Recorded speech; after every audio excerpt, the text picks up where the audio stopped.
meninos e meninas, nessa videoaula nós iremos estudar a integral definida como um problema de área.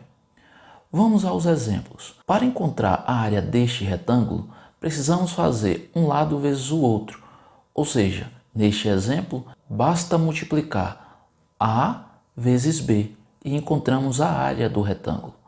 Para encontrarmos a área deste triângulo, nós iremos multiplicar a base, que é A, vezes a altura, que é H, e dividir por 2. Portanto, a área desse triângulo é A vezes H dividido por 2. Para encontrar a área desta figura, nós dividimos em 3 triângulos e encontramos a área do triângulo 1, a área do triângulo 2 e a área do triângulo 3. E somamos essas 3 áreas. E assim encontramos a área da figura total. E para encontrar a área sob a curva, ou seja, qual é a área que está abaixo da curva e entre o eixo X? Para solucionar esse problema, nós iremos utilizar uma estratégia, que não é por meio de fórmulas como nos exemplos anteriores. Vamos ao exemplo. Qual a área sob a curva y igual a x² no intervalo de 0 a 1 e este intervalo aberto? Perceba que aqui nós temos o gráfico da função y igual a x² e aqui eu só desenhei o gráfico no intervalo de 0 a 1. Então, aqui no encontro é 0 e este ponto aqui é 1. Perceba que eu dividi neste intervalo de 0 a 1 em 4 partes. Perceba também que se eu dividir em 4 partes, cada pedacinho desse é 1/4 do todo. E o que eu vou fazer aqui? Eu vou separar aqui em retângulos.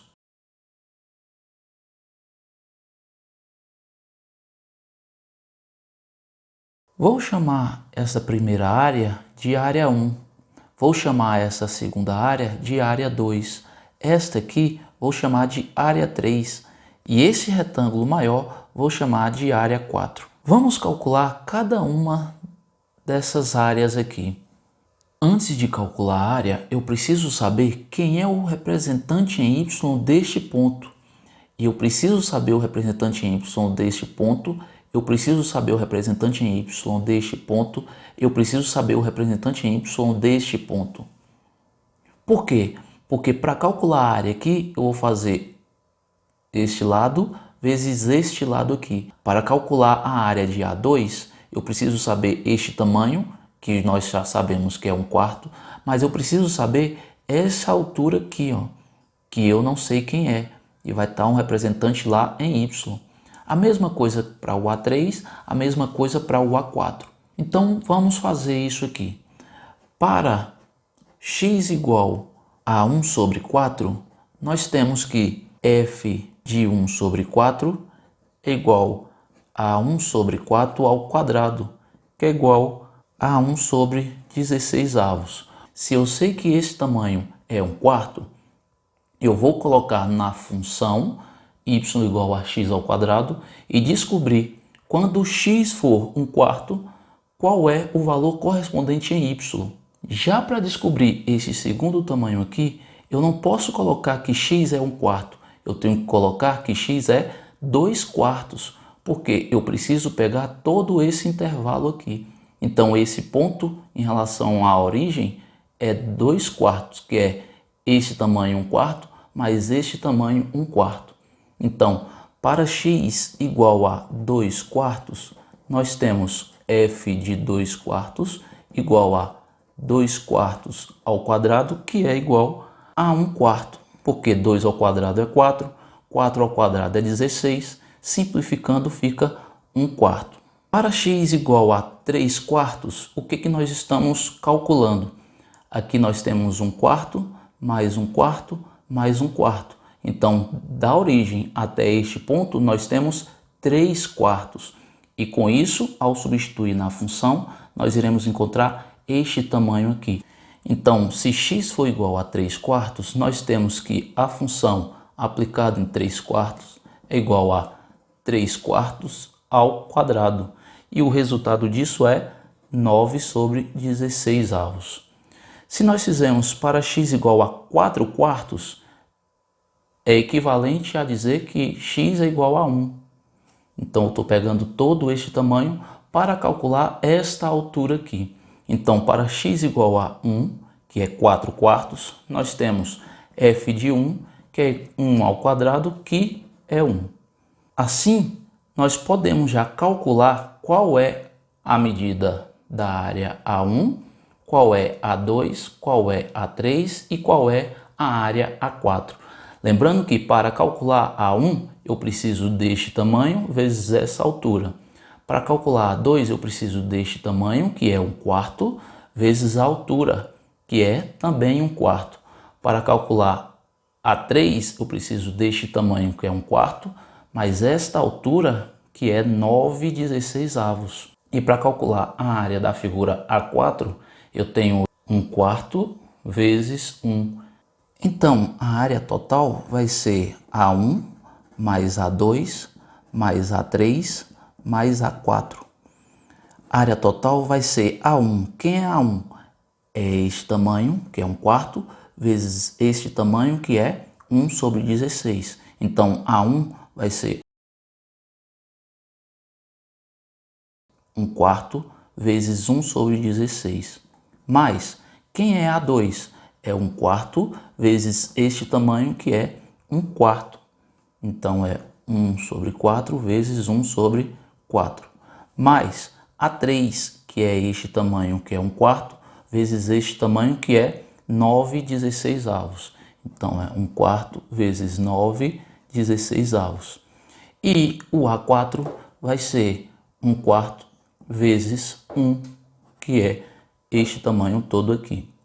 O resultado disso é aproximadamente igual a 0,46875, ou seja, a área total dessa figura aqui, ó, é 0,46875. Observação importante que a gente precisa fazer. Estamos calculando com sobra. Nós estamos querendo a área abaixo da curva. Mas perceba que quando utilizamos essa estratégia, nós pegamos também uma área acima da curva. Então, esta aproximação não é a ideal. Por quê?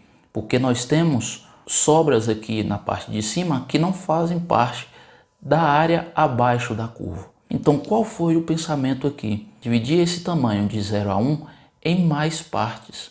Ou seja, qual vai ser a área dessa figura utilizando a mesma estratégia, porém com mais divisões? Se nós fizermos n igual a 8, ou seja, dividirmos em 8 partes, isso aqui nos dá uma área de aproximadamente 0,39843.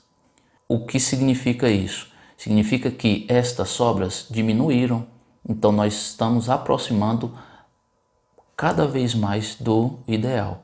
Então a pergunta é, em quantas partes nós iremos dividir de 0 a 1? A ideia é dividir na maior quantidade possível.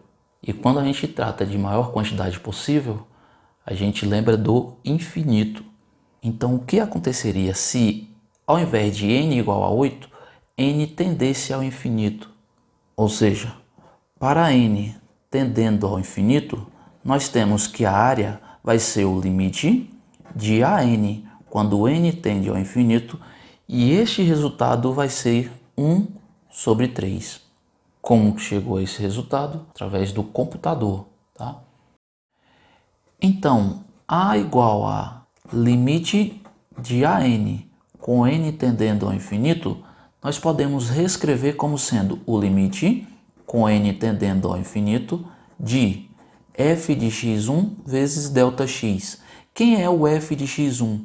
É a altura do primeiro retângulo. Quem é o ΔX?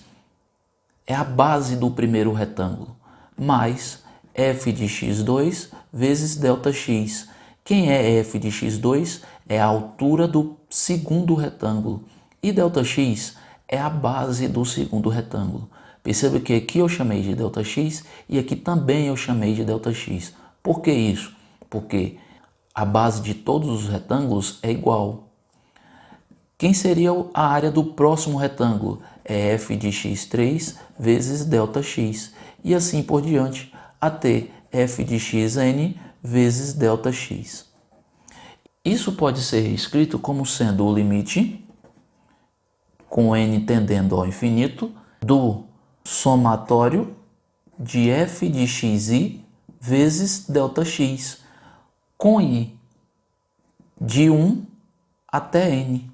Ou seja, eu vou pegar a soma de f de x1 vezes ΔX, f de x2 vezes ΔX, o que está aqui em cima, ó, f de x3 vezes ΔX, então o i vai de 1 até n, e o n tende ao infinito. Muita atenção aqui, ó. A esta soma nós chamamos de soma de Riemann. Vocês vão ouvir falar muito dessa soma de Riemann. Visto isso, vamos à definição da integral definida. A definição nos diz o seguinte: se f de x é uma função contínua definida em um intervalo fechado AB, então a integral definida de f de a até b é integral de a até b de f de x dx é igual ao limite, com n tendendo ao infinito, do somatório de f de xi vezes ΔX, com i indo de 1 até n. O que significa f de x? É o integrando. Dx é a variável que está integrando. A e b são os limites de integração, sendo a o limite inferior e b o limite superior. E este resultado pode ser compreendido como a área sobre uma determinada curva. Pessoal, por hoje é só. Até o próximo vídeo.